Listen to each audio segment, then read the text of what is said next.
yang perlu sekali mendapat perhatian dari media massa, dari wartawan, dari LSM, dari semua pihak. Yaitu tuduhan bahwa Pak Jokowi mencoba menyuap triliunan rupiah Bang Egy Sujana agar perkara ini dihentikan. Yes, itu tadi yang itu sebuah tuduhan yang sangat serius. Saya nggak tahu secara hukum apakah itu adalah sebuah pelanggaran pidana atau bukan. Kalau benar itu dilakukan, ya, menyuap agar perkara tidak dilanjutkan, dan penyuapannya triliunan rupiah. Proyek, ya? Penyuapan dalam bentuk proyek triliunan rupiah. Nah, biar bagaimanapun, ya saya tentu aja Anda tahu saya pendukung Jokowi. Jadi apa yang tadi disampaikan itu sangat mengejutkan. Tapi ada satu hal yang harus saya ingat sekarang, yang saya harus sadari, itu adalah pernyataan dari Egy Sujana. Saya nggak kenal sama Egy Sujana kecuali bahwa dia dulu adalah senior saya ketika saya kuliah dulu, ya. Tapi saya tidak memiliki kedekatan seperti Bung Rasman gitu ya, atau barangkali Bung Michael. Sehingga menurut saya yang paling penting adalah Bung Rasman bukan bertanya tentang yang tadi, ya, bahwa apakah Anda datang ke sana untuk minta maaf atau tidak. Itu adalah menurut saya jadi soal kecil.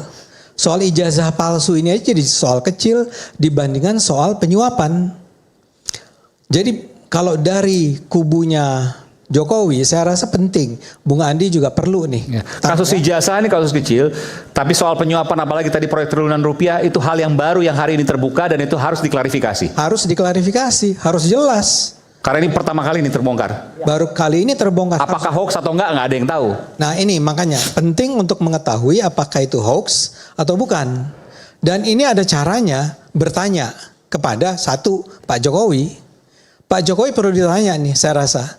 Pak, betulkah Bapak menawarkan proyek triliunan rupiah kepada Bung Egy Sujana agar dia tidak lagi melanjutkan perkara tuduhan ijazah palsunya? Itu satu. Ini sebentar, ini jangan sampai ada sesat. Ini kan karena perkara hukum ya. Kita bacakan persis. Jadi jangan sampai kemudian ada kesimpulan yang kemudian. Oke, bacakan lagi sedikit. Iya, gini ya. Nih, kalimatnya begini. Biar kita paham ya, bahwa BES benar mendatangi JKW atas permintaan dan undangan JKW beberapa bulan yang lalu. Benar ya, dia datang ya. Bahkan ada undangannya ya, ada undangannya. Bahkan dikondisikan ke luar negeri dengan servis yang amat istimewa dan jaminan dapat proyek nilai triliunan. Luar biasa. Ya. Underline proyek ya, mekanisme bank resmi dapat diwujudkan karena T itu ready triliunan. Tapi akhir jalan ke luar negeri itu tawaran deal BES mesti bersedia minta M pada J. M itu maaf ya. Demi Allah BES menolaknya hingga gagallah deal tersebut. Jadi sebenarnya kan tidak ada kita bisa mengatakan langsung wah ini suap menyuap. Yang terjadi adalah ada tawaran proyek. Kita nggak tahu. Tapi tawaran proyek itu kondisinya adalah. Ini saya harus suap dong Bung Refli. Tawaran proyek dan kasusnya selesai. Oh enggak, enggak boleh. Dalam hukum itu enggak boleh begitu gitu. Enggak, tapi gimana? Logikanya gimana? Ini kan sederhana. Gini. Ketika ada tawaran proyek, maka kasusnya selesai. Itu logika sederhana. Iya, Aiman, begini. Kalau kita bicara hukum, itu kita nggak boleh bicara interpretasi atau analogi. Faktanya dulu. Faktanya dia mendatangi kan gitu. Lalu kemudian ditawari ke luar negeri, diservis, bahkan ditawari proyek triliunan. Tetapi akhirnya nggak jadi karena disuruh minta maaf. Nah, itu selesai. Jangan kemudian kita berimajinasi. Saya koreksi kalau gitu ya. Jadi karena kasihan Egy-nya nanti kalau dia harus menjelaskan siapa yang bilang suap atau disuap dan lain sebagainya kan berat kita jadinya. Enggak. Saya koreksi. Bukan soal menghentikan perkara. Tapi Anda mengatakan M minta maaf, kira-kira gitu kan? Jadi benarkah Pak Jokowi pernah menawarkan kepada Bung Egy agar dia minta maaf dan untuk minta maaf itu Egy akan memperoleh proyek triliunan rupiah? Clear, ya. Kemudian saya juga minta tolong kepada Bung Rasman kan bisa kontak Bung Egy. Benarkah Anda mengatakan dan menyebarkan kepada Bung Michael antara lain kepada Bung Beni tadi Beni Parapat yang mengirimkannya ke Bung Refli bahwa Anda itu pernah ditawari oleh Pak Jokowi triliunan rupiah agar minta maaf. Ya, saya akan tanya kedua pihak. Proyek. Saya mau bilang itu sedemikian penting buat bangsa ini. Ini jauh lebih serius nih Bung Roy daripada soal ijazah palsunya. Mungkin dimulai, sebentar, jangan komentar. Jadi ijazahnya palsu kan? Enggak. Itu katanya soal jangan ijazah dipotong palsu. dulu Mas. Jangan dipotong karena Anda udah tahu bahwa saya sangat yakin bahwa itu ijazah asli, ya. Kalau Anda masih menyangka itu ijazah palsu, silahkan, itu opini Anda.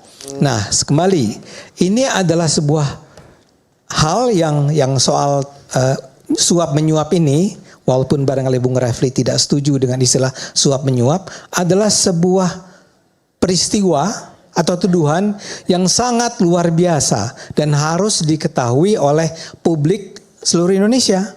Ini adalah persoalan kita semua. Mungkinkah Pak Jokowi itu menyuap triliunan rupiah agar orang minta maaf terhadap dia? Nah, lewat proyek kan, belum tentu punya Pak Jokowi kan? Iya, lewat proyek.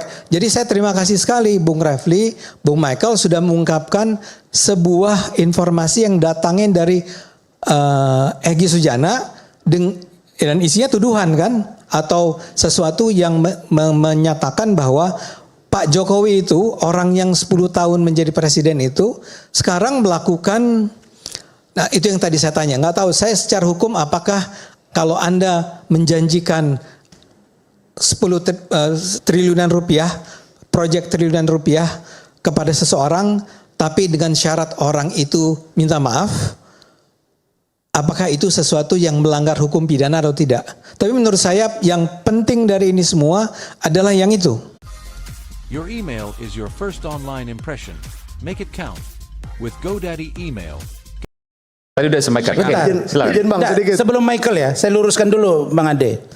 Saya menelepon Bang Egy tidak menanyakan abang minta maaf apa enggak Mas. Yang saya bilang, Bang, abang ngomong dong Bang. Ini sudah rame nih Bang. Tolong abang ngomong. Lalu ngomonglah beliau. Benar, saya ketemu dengan Jokowi. Tapi tidak ada minta maaf, bukan maaf-maafan. Tidak ada minta maaf. Nah, saya dari awal juga tidak bilang harus minta maaf. Dan Pak Jokowi juga nggak bilang harus minta maaf. Maaf-maafan datang ke ketemuan Pak Jokowi, maaf-maafan. Selesai sampai di situ. Nah, sekarang muncul 1 triliun. Ya kan? Lalu kemudian muncul bahasa lagi tadi dari Bang Egy. Lah ini saya kira harus dikelirkan, karena ini akan tambah masalah. Oke. Kenapa saya bilang tambah masalah? Ya, Bang, karena teman-teman sebentar. Kalau kita melihat dari kedatangan Bang Egy, lalu dikonfirmasi Bang Egy tidak ada maaf-maafan, artinya tidak ingin berbaikan.